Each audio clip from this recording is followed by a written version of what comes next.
দর্শক, আমরা ভূমিকা সাধারণত দীর্ঘায়িত করি না। শুরুতে অনুরোধ করি আমাদের আলোচনা বস্তুনিষ্ঠ এবং আপনার সাথে যদি মিলে চ্যানেল সাবস্ক্রাইব করে আমাদের সাথে যুক্ত থাকতে পারেন। আপনার শিরোন আজকাল আবার আমাদের তো আবার শুদ্ধ করে বলতে হয়, দেখে দেখে আমরা আবার ভুল করলে মানে জামাত ইসলামের আমির যে 200 বার ইসলাম অবমাননা করে কোনো সমস্যা নাই। আমরা যদি একবার করি আমাদের হাবিয়া দুজক, তো আমরা যদি এগুলো শুরুতে দেখে না বলি, আমাদের একটা ভুল পাইলে হয়েছে সেটাই মনে করেন যে তখন ওইটাই দলিল হয়ে যায়। আর যে 99টা সঠিক বললাম ওইটা নিয়ে কেউ কথা বলে না। সংসদে জামাত এলোমেলো হলো, বেসামাল হলো কেন আমজনতা? যাই হোক, সংসদে জামাত এলোমেলো বেসামাল হয় নাই, আমাদের বেসামাল করে দিয়েছে, আমাদের এলোমেলো করে দিয়েছে। জামাত হলো জামাল হইলা পাগলার মতো, জাতে মাতাল তালে ঠিক, ডিমের হালি 3টাই বিক্রি করে, 5টাই বিক্রি করে না। ওইখানে তারা যে আবল তাবল করেছে, কিছু কিছু মানুষ আছে না পাগলামি করে ইচ্ছা করে বিচার সালিশ হইলে, জামাত ওইরকম পাগল। সে এলোমেলো না, পুরো দেশটাকে তারা এলোমেলো করেছে, সংসদকে এলোমেলো করে দিয়েছে। আপনি দেখেন নাই তারা জাতীয় সঙ্গীত বাজানোর সময় উঠে দাঁড়ায় নাই। কারণ কি? কারণ তারা এই দেশ মানে না, জাতীয় সঙ্গীত মানবে কোন দুঃখে? তাও আবার কোথাকার কোন রবি ঠাকুর, তারা আবার গোলাম আজমরা যেমন আমরা গোয়া বলি, ওইরকম তারা আবার রবীন্দ্রনাথ ঠাকুরের রঠা বলে। ঠিক আছে? তো তাদের তো এমনি হলো হিন্দু মানুষ, তার উপরে জাতীয় সঙ্গীত, এটা কিভাবে তারা মানবে? তারা তো মানবে না, এটাই স্বাভাবিক। বেসামাল তারা হয় না, আমাদেরকে বেসামাল, আমাদের দেশকে তালমাটাল করে ফেলেছে তারা। এটা করে তারা ভালো করেছে, কারণ তাদের যে চরিত্র সেটা সামনে চলে এসেছে, প্রকাশ হয়ে গেছে, এবং এটা উচিত ছিল, এটা হওয়া উচিত। কিছু কিছু সময় দেখবেন যে ঝড় তুফান আসা ভালো। কারণ কি জানেন? ওই আগে এটা এখন তো আর বিল্ডিং, আগে তো টিনের ঘর বাড়ি, কাঠের ঘর বাড়ি থাকতো। মুরব্বীর বলতো মাঝে মাঝে ঝড় বাউর মানে আমরা ঝড় বলি, তো বাউর হওয়া ভালা কেন? যেটা বাউর হওয়া ভালা কে বোঝা যায় ঘর বাড়ি আমার শক্ত আছে কিনা। এই জন্য মাঝে মাঝে বাউর তুফান মানে এইরকম 24 আগস্ট আসা দরকার, দেশ কোন দিকে যায়, দেশের খুঁটি মজবুত কিনা, বাউর ঠাউর আসা দরকার। দেখলাম যে খুঁটি বেশি দুর্বল হয়ে গিয়েছিল, একেবারেই দুর্বল হয়ে গেছে, সেই জন্য একটু ভেঙে চুরে গেছে। তখন নতুন করে ফাউন্ডেশন আমাদের করতে হবে। জামাত এটা এসে ভালো করেছে।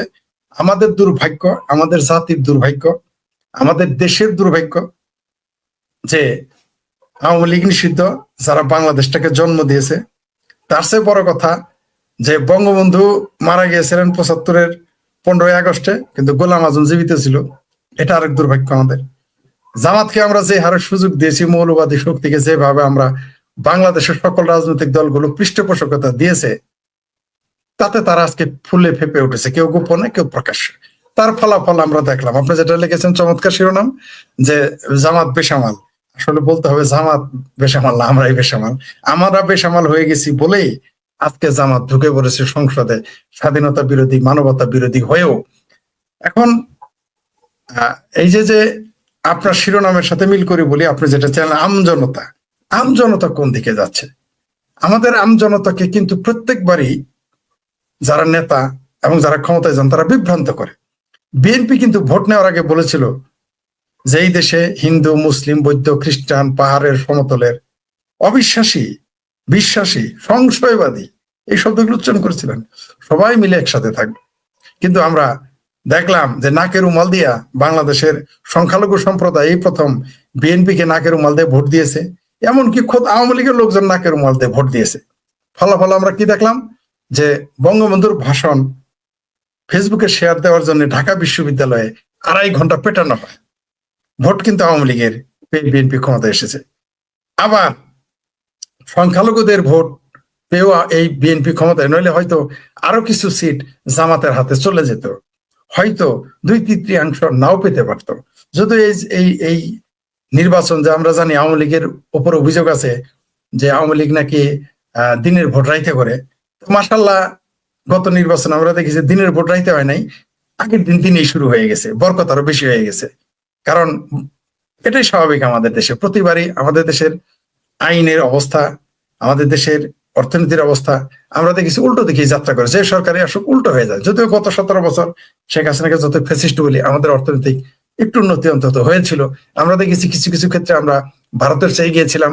এমনকি খোদ পাকিস্তান সংসদে আমাদের ভাবির পোলাদের, যেটা পেয়ারা দেশ, দিলের দেশ, অন্তরের দেশ, সেই কলিজার দেশ, এক ভাবির পোলাকে দেখলাম যে ক্রিকেটে পাকিস্তানকে হারিয়ে নাকি বাংলাদেশের মানুষ বেইমানি করেছে। তো সে আমার ভাবির পোলাদের দেশ পেয়ারা পাকিস্তানের সংসদে আমরা শুনেছি হামে সিঙ্গাপুর নেহি, হামে বাংলাদেশ বানা দো, হামে বাংলাদেশ বানা দো, এগুলো আমরা পাকিস্তানের সংসদে এগুলো আমরা দেখেছি। এমনকি কিছু কিছু ক্ষেত্রে ভারতের চেয়ে আমরা উন্নত করে ফেলেছিলাম।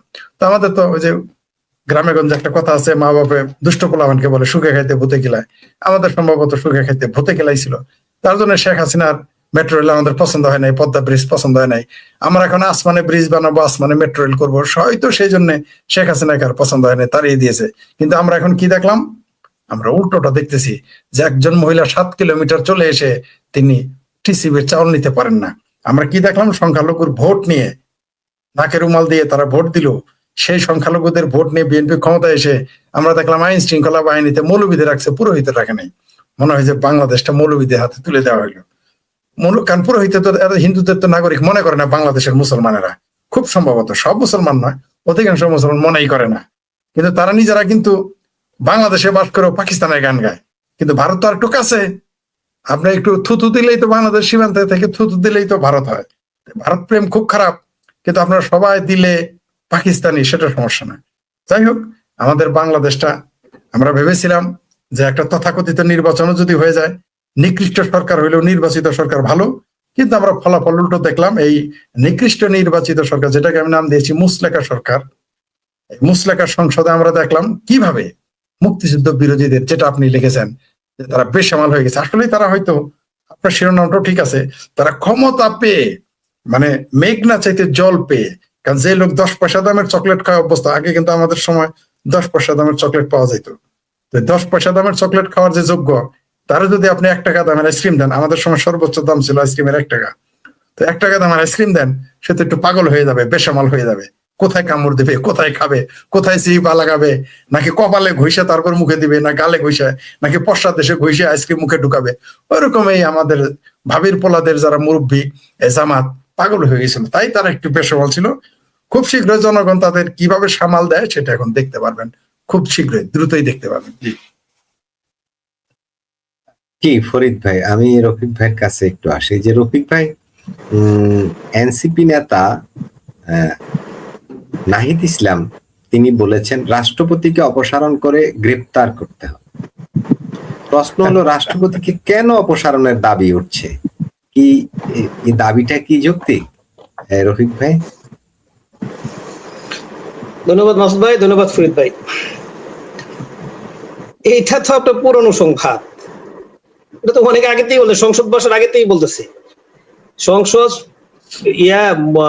ইলেকশন হওয়ার পরে থেকে ও তো বিবৃতি সেটাই দিয়েছে রাষ্ট্রপতিকে করার জন্য, কিনা বলে ইমপিচ করে আপনার ক্ষমতা থেকে ক্ষমতাচ্যুত করার পরে তাকে আপনার বিচারের আওতায় আনার জন্য, তো আগেতেই বলতেছে, এখন নতুন না এটা। এই যে আপনার বলছেন যৌক্তিক ও অযৌক্তিকের ব্যাপারে, এটা তো নিয়ে আলোচনা করার লাভ নাই।